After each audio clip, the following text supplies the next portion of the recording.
Oke, halo semuanya. Perkenalkan saya Aji. Di sini saya akan mempresentasikan hasil dari mini project saya tentang sentimen analisis. Um, di sini saya akan membahas tentang McDonald's reviews.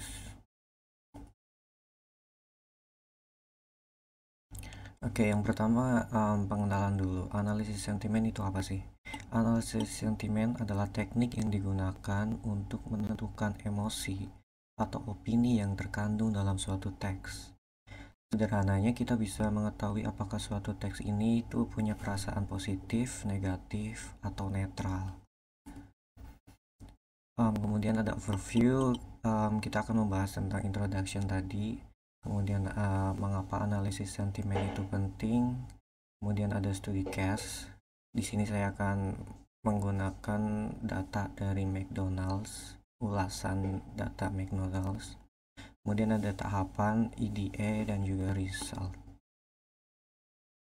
Oke, sentimen analisis. Apa sih manfaat dari sentimen analisis? Oke, yang pertama itu bisa untuk memahami pelanggan. Dengan menganalisis sentimen dari ulasan produk, komentar di media sosial, atau survei, perusahaan bisa mengetahui apa yang disukai dan tidak disukai pelanggan. Hal ini sangat berguna untuk meningkatkan produk atau layanan. Kemudian kita bisa memantau reputasi merek, brand. Analisis sentimen memungkinkan perusahaan untuk memantau seberapa baik reputasi brand mereka di mata publik. Jika ada sentimen negatif yang meningkat, perusahaan bisa segera mengambil tindakan. Kemudian yang ketiga bisa mengambil keputusan bisnis. Informasi dari analisis sentimen bisa menjadi dasar dalam pengambilan keputusan bisnis, seperti peluncuran produk baru, kampanye pemasaran, atau pengembangan strategi bisnis. Oke, di sini saya mengambil topik McDonald reviews untuk sentimen analisis saya. Objektifnya adalah analisis sentimen telah menjadi alat yang populer ya dalam bidang ilmu komputer dan bisnis untuk memahami opini publik.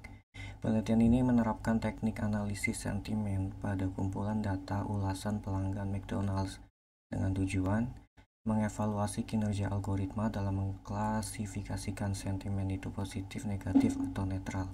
Hasil penelitian ini diharapkan dapat memberikan kontribusi pada pengembangan model analisis sentimen yang lebih akurat.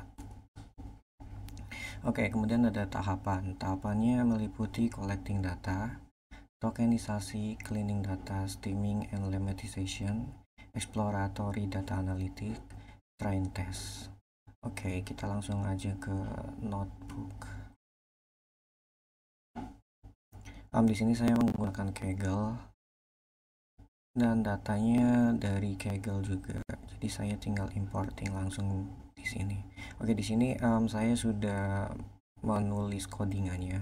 Jadi mungkin akan saya jelaskan aja proses dan tahapan melakukan analisis sentimen dan juga menggunakan natural language processing di sini karena kalau saya harus nulis secara langsung mungkin akan memakan waktu yang lebih banyak. Oke. Dan yang pertama kita akan menginstal dulu NumPy, Pandas, Matplotlib, Seaborn, Scikit-learn, TensorFlow, NLTK, Workload, dan semua yang kita butuhkan library-nya.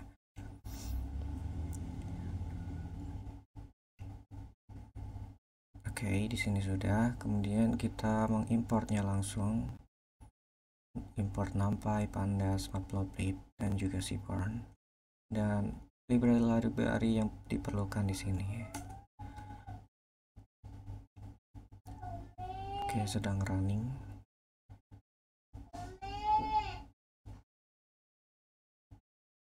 Oke, lanjut. Setelah kita import semua library yang kita perlukan, kemudian kita akan mendownload juga di NLTK data yang diperlukan, yaitu Punkt, Stopboard, WordNet, dan yang lainnya. Oke, di sini sudah saya run ya sebelumnya. Oke, sekarang kita masuk ke basic data exploration.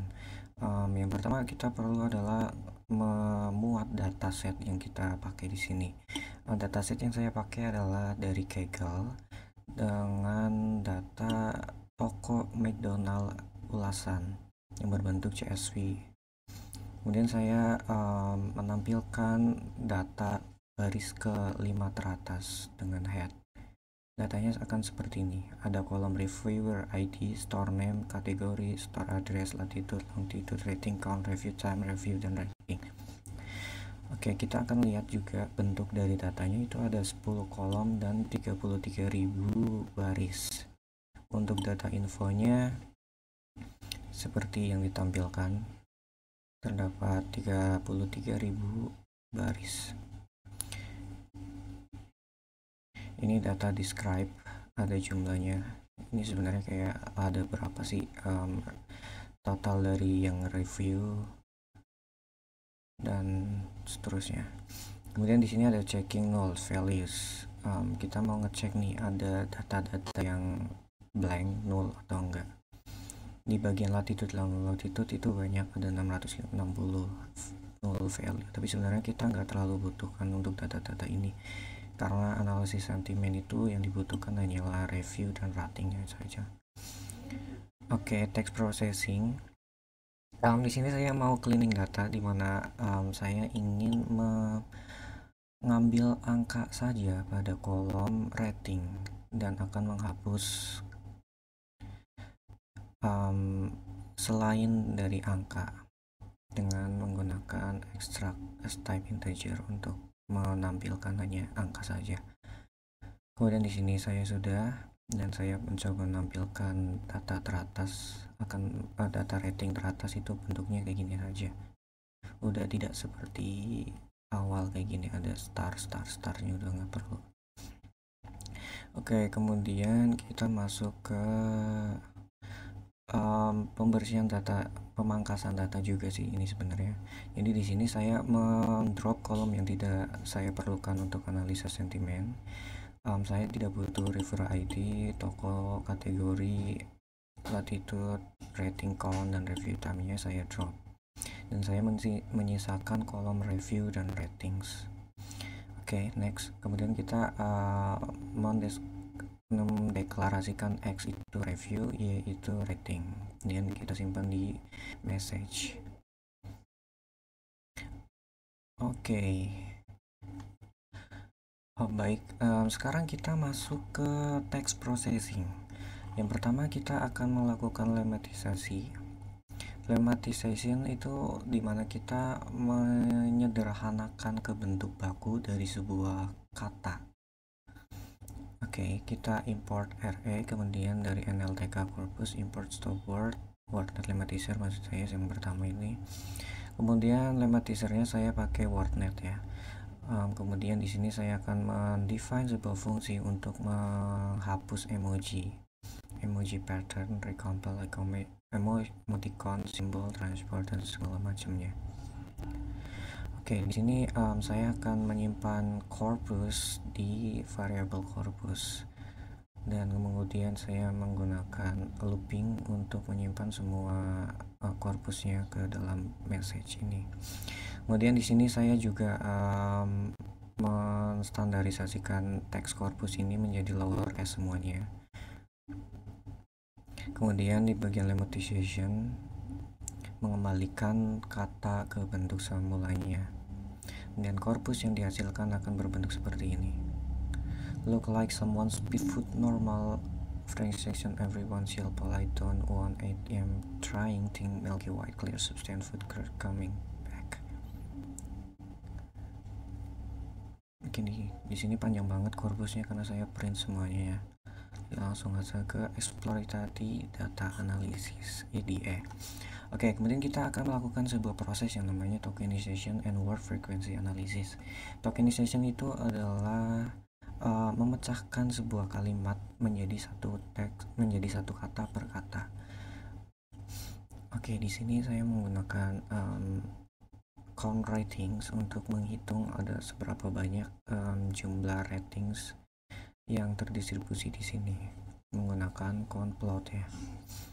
Oke, kita lihat ratingnya seperti ini. Jadi rating yang paling banyak adalah bintang 5, dan yang kemudian yang terbanyak kedua adalah bintang 1. Ini akan sangat sebanding juga ya, dan ada 2, 3, 4 rating yang lainnya juga. Dan saya ingin melihat melihat dari word cloud-nya seperti apa.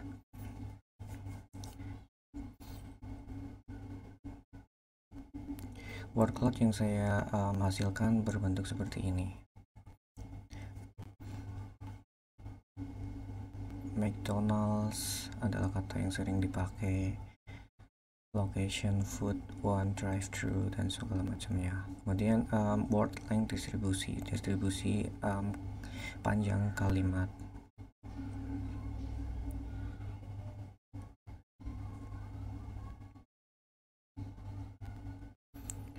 Oke, selanjutnya kita akan melihat seberapa banyak stop word yang sering digunakan di sini. Stop word saya set untuk ke Inggris ya. Kemudian saya plot show dan terlihat penggunaan stop word can adalah yang terbanyak dan kedua not dan seterusnya. Kemudian saya ingin juga lihat seberapa banyak bigram dan trigram analisisnya. Bigram itu seperti dua kata yang sering terpakai di setiap reviewnya.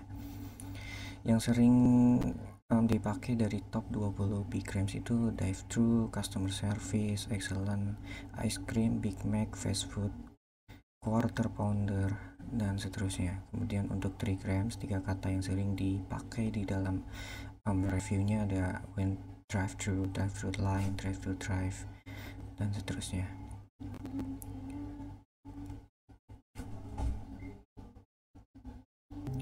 Oke, baik, selanjutnya saya akan membuat sebuah train test split dan juga membuat board embedding.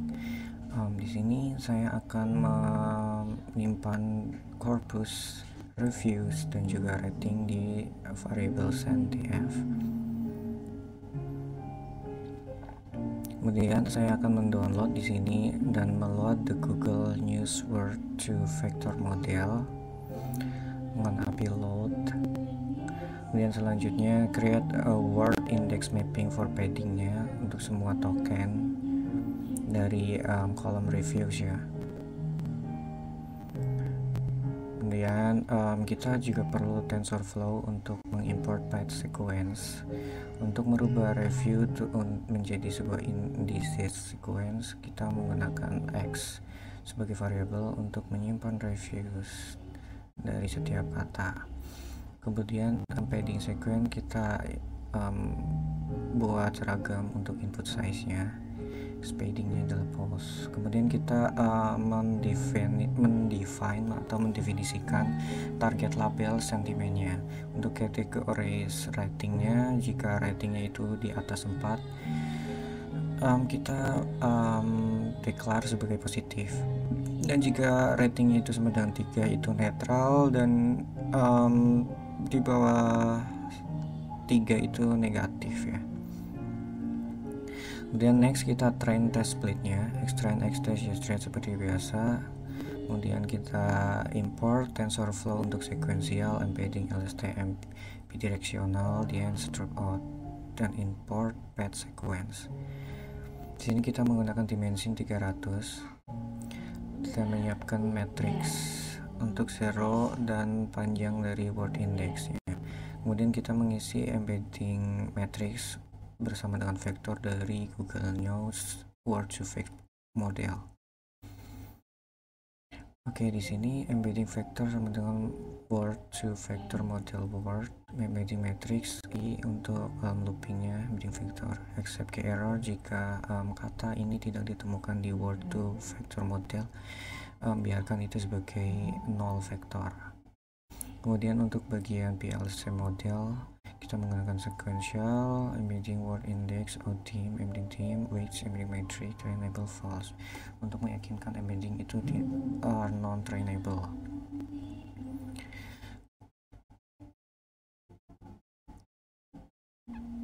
Oke, kemudian kita mengecek modelnya summary-nya seperti apa ya. Total parameter ada 8400, trainable params 0, non-trainable params 8400. Kemudian di sini kita mentrain modelnya dan menyimpannya menjadi history training modelnya. History model fit, xtrain, ytrain, approach 50, untuk 50 base size 128, validation data, xtest, ytest. Oke, ini proses penyimpanannya. Kemudian kita akan memplotting atau memvisualisasikan hasil dari plot training dan validasi akurasinya itu seperti apa. Akan ada dua chart, akurasi plot dan juga loss plot, dan hasilnya adalah seperti ini.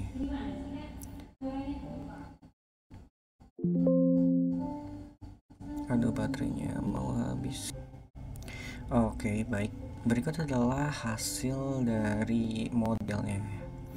Untuk akurasi plot, untuk akurasi train akurasinya terus meningkat ya, yang merah ini. Sering bertambahnya approach menunjukkan bahwa model semakin baik dalam mempelajari data pelatihannya. Kemudian validation akurasinya yang berwarna biru ini juga meningkat ya secara umum, namun dengan fluktuasi yang lebih besar dibandingkan train akurasi. Ini menunjukkan bahwa model umumnya juga mampu mengeneralisasi ke data yang belum pernah dilihat sebelumnya. Kemudian ada gap antara train dan validation accuracy. Ini adalah gapnya ya. Gap yang semakin lebar itu mengindikasikan adanya overfitting, di mana model terlalu menghafal data pelatihan sehingga tidak mampu mengeneralisasi dengan baik ke data baru. Namun pada grafik ini gapnya relatif stabil sih. Jadi menunjukkan bahwa overfitting tidak terlalu menjadi masalah. Kemudian untuk bagian loss over approach-nya, loss plotnya, trend loss terus menurun sering bertambahnya approach, menunjukkan bahwa model semakin baik dalam meminimalkan kesalahan prediksi pada data pelatihan. Kemudian untuk validation loss-nya juga menurun sih secara umum, namun dengan fluktuasi yang lebih besar. Ini menunjukkan bahwa model umumnya juga mampu mengurangi kesalahan prediksi pada data baru. Perbandingan dengan grafik akurasi, grafik loss umumnya memiliki tren yang berlawanan dengan grafik akurasi. Semakin kecil loss, semakin tinggi akurasinya. Kemudian next, hasil dari confusion metricnya. Kinerja model cukup baik untuk kelas positif dan negatif. Model memiliki precision dan recall yang tinggi untuk kelas positif dan negatif 60% dan positif 68% untuk precisionnya, menunjukkan bahwa model cukup baik dalam modifikasi sampel yang benar-benar positif dan negatif. Oke, lanjut. Kemudian kinerja model kurang baik untuk kelas netral ya, hanya 40% precisionnya, menunjukkan bahwa model kesulitan dalam mengidentifikasi sampel yang benar-benar netral. Hal ini mungkin disebabkan oleh beberapa faktor seperti ketidakseimbangan data, fitur yang tidak relevan, atau kompleksitas kelas netral itu sendiri. Overall akurasi keseluruhan model sekitar 56%, yang menunjukkan bahwa model dapat mengklasifikasikan sebagian besar sampel dengan benar. Namun mengingat kinerja yang tidak merata untuk setiap kelas, perlu dilakukan evaluasi yang lebih lanjut. Oke, terima kasih untuk attentionnya. Sekian dari hasil project dari analisis sentimen saya tentang McDonald's Reviews. Terima kasih.